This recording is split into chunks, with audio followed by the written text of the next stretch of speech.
We've seen a lot of nail biters on this show, but every once in a while we come across a video that even has our team covering their eyes.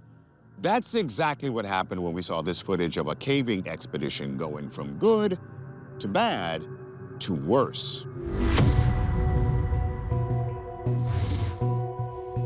December 5th, 2015. A group of friends are exploring the Cascade Cave system in British Columbia, Canada. Among the team is amateur Jason Story, as well as Andrew Munoz, a paramedic and caving pro working as one of the leads.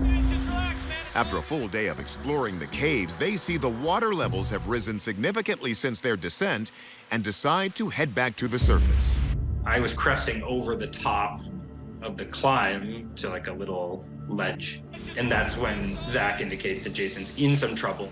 Andrew realizes just how much trouble when he sees this.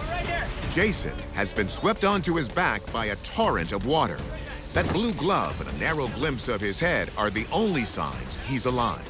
He's up to his eyeballs in like water that's actively filling up. I could tell that we had just a couple more minutes before he was going to drown. Keep breathing. And believe it or not, it is much easier to drown in a cave than you might think. You get a lot of rain up in these higher elevations, and you can actually have what we call flash floods inside the cave. These flash floods, sometimes called flood pulses, is what happens when a heavy rainfall causes water from the surface to suddenly run off into the caverns, filling them like a pitcher. Just chill out, Jace. Just relax, man. It's all good. You can get caught in one of these little small areas where the water's focused at that moment, and it's just torrential in those areas. Okay, where are your feet? Can you move your feet? Can you move your One of the most infamous tragedies in caving is the 2009 incident at a cave in Utah. John Edward Jones got stuck upside down in a tiny crevice and died. Rescuers couldn't even extract his body, so they ended up sealing the cave, which became his tomb. So how did Andrew keep Jason from suffering a similar fate? Andrew quickly takes charge and begins to guide Jason on how to stay alive. One hand out here, okay? One hand on that side. Yeah, you got good hands? Good hands?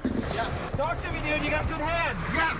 Okay. You can hear me saying like, make sure you have good hands, right? Because your contact points are important. You're going to need to make a move. Slowly this way, okay? Towards you. Towards me, dude. Keep your head up. You're still breathing, okay? I was incredibly impressed with Andrew's ability to communicate clearly with Jason. He was not losing his composure. Now, after 10 minutes of relentless pounding by the water, Andrew pulls Jason, getting him unstuck from the crevice. His face comes into view, but he's not fully there. Okay? Keep breathing. Good. He's going into shock, which then reduces his ability to listen to me and to function. But thankfully, he made the move that he needed to make. Dude. Jake. Look at me, okay? You made it, all right? Yeah. It's scary, you made it, okay? If you give too much information to someone who's already in shock, he's gonna shut down. So instead, he kept Jason active by asking him questions and getting him to respond. Need you to start moving, okay? My legs caught. It's all right, dude. We're gonna get out of here, all right? Yeah. But they're not out of the woods yet. From there, we're into the hypothermia phase. Jason's been underwater in December for 15, 20 minutes. We're gonna get you some hot water, all right? Yeah, man. Rather than risk Jason making another attempt to get through, Andrew heats him up with some water from a camping stove, and the two stay in the cave overnight. The fact that Andrew had ability to create some warm water to keep Jason from getting hypothermic was probably not just a lifesaver, but also a huge morale boost. It was a significant factor contributing to their survival. The following day, with Andrew's strength returned, the two start the climb back to the surface. We were trapped for about 20 hours. Really good right there. I said, okay, you can't give this a half effort. You have to do it 100%. Nice, dude. That's it. Keep it up. It was Herculean watching him like do these climbs with the state that his body was in, but we made it right to the very entrance all by ourselves. Good trip. Our takeaway, Andrew did everything right. Conditions changed quickly, but Andrew was prepared and experienced enough to handle each obstacle head on. If you're planning on going caving, definitely pay close attention to the weather forecasts. And just like the Boy Scouts say, always be prepared.